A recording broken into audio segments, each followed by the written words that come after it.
Canvas पर विविध रंगों में आकार लिए भगवान श्री कृष्ण सजी धजी गोपियां, गायें, मोर, गिरिराज पर्वत, मंदिर, पहाड़, ढलती सांझ और कई खूबसूरत नजारों को दर्शाती चित्रकारी की ये कला पिछवई कहलाती है। ये भगवान श्री कृष्ण के मंदिरों में ठाकुर जी के पार्श्व में दीवारों पर सजती है। जानकार बताते हैं कि प्रभु श्रीनाथ जी ने 17वीं शताब्दी में जब नाथ द्वारा में पदार्पण किया तब तिलकायत परिवार ने कोटा, जयपुर और किशनगढ़ से चित्रकारों को बुलाया। तिलकायत ने प्रभु मंदिर में उत्सव, उल्लास और धार्मिक परंपराओं के भाव से पेंटिंग बनाने का आग्रह किया। कलाकारों ने तब भगवान श्री कृष्ण के जीवन प्रसंगों और वैष्णव परंपराओं पर केंद्रित उत्सवी दृश्यों की पेंटिंग बनाई, जिन्हें ठाकुर जी की मूर्ति के पीछे दीवार पर सजाई जाती थी। इसलिए ये पिछवई कला कहलाती है। कृष्ण मंदिरों में उल्लास और उत्सवों का भाव रचती रही तकरीबन 350 साल से ज्यादा पुरानी ये कला और कलाकार दोनों मायूस हैं। वजह इसके घटते कद्रदान और बेरुख होते कलाकार। नाथद्वारा में पिछवई कला के मौजूदा समय में सबसे उम्रदराज 78 साल के चितेरे घनश्याम शर्मा कहते हैं, कला अब व्यापार बन गई है। कला को समझने वाले नहीं रहे।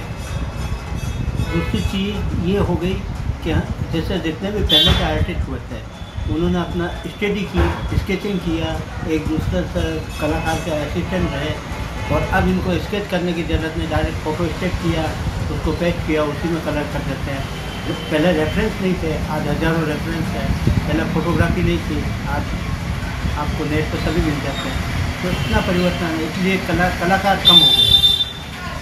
और जितना आदमी जैसे आज मंदिर के अंदर पेंटिंग है तो वहाँ कलाकार आदमी जो काम कर सकता है वही वहाँ काम कर सकता है, वहाँ फोटो स्टेट का काम करेगा इसका। ऐसे बहुत सी जगह ऐसी जो फोटो स्टेट जो कलाकार हैं, अब गिनती के 10 आदमी या 15 आदमी राजस्थान में कलाकार गया हो गए। लगभग 250 साल तक पिछवाई बनाने वालों के परिवारों का पेट इसी कला ने पाला।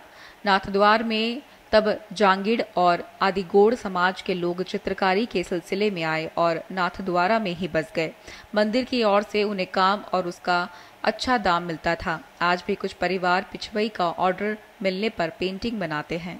नाथद्वारा में रघुनंदन शर्मा, प्रकाश शर्मा, गिरीश शर्मा, परमानंद और कुछ अन्य गिने चुने पिछवई कलाकार बचे हैं। कलाकार बताते हैं कि पिछवई की खरीदी मूल रूप से देश भर में कृष्ण मंदिरों के लिए की जाती थी, लेकिन समय के बाद मंदिर प्रबंधकों के पास पिछवाई कलाकारी की पेंटिंग्स की भरमार होने से ऑर्डर आने कम हो गए। कुछ खरीदी बड़े घराने के लोग घर की दीवारों पर सजाने के लिए करते हैं। वैष्णवजन ठाकुर जी की सेवा के लिए ऑर्डर देकर बनवाते थे, उनमें भी रुचि घटती रही।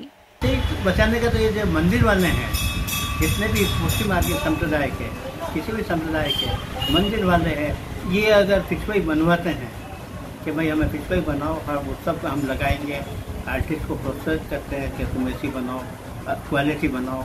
अच्छा, उसमें मंदिर के अंदर ब्रास का काम नहीं होता, गोल्ड की पिछवई बनने लगती है तो गोल्ड ही यूज होता। तो आजकल तो प्रिंटेड लगा कर फेस्टिवल बता रहे हैं, तो ये चीज़ें खत्म हो गई। नाथद्वार में प्रभु श्रीनाथ जी के आगमन के बाद 250 साल तक चित्रकारी में पिछवई कला सबसे ज्यादा प्रचलित रही। कला से जुड़े लोग बताते हैं, इसका भविष्य अब अंधकार में है। बचाया नहीं गया तो अगले 1.5 दशक में इसका वजूद मिट जाएगा। घनश्याम शर्मा ने अपनी विरासत बेटे दिनेश को सौंप दी है, लेकिन कलाकारों की नई पीढ़ी का रुझान पिछवई में कम है। ज्यादा उम्र और लॉकडाउन में काम नहीं मिलने से शर्मा 1 साल से खाली बैठे हैं। करीब 60 साल तक पिछवई के रंगों में उनका जीवन बीत गया।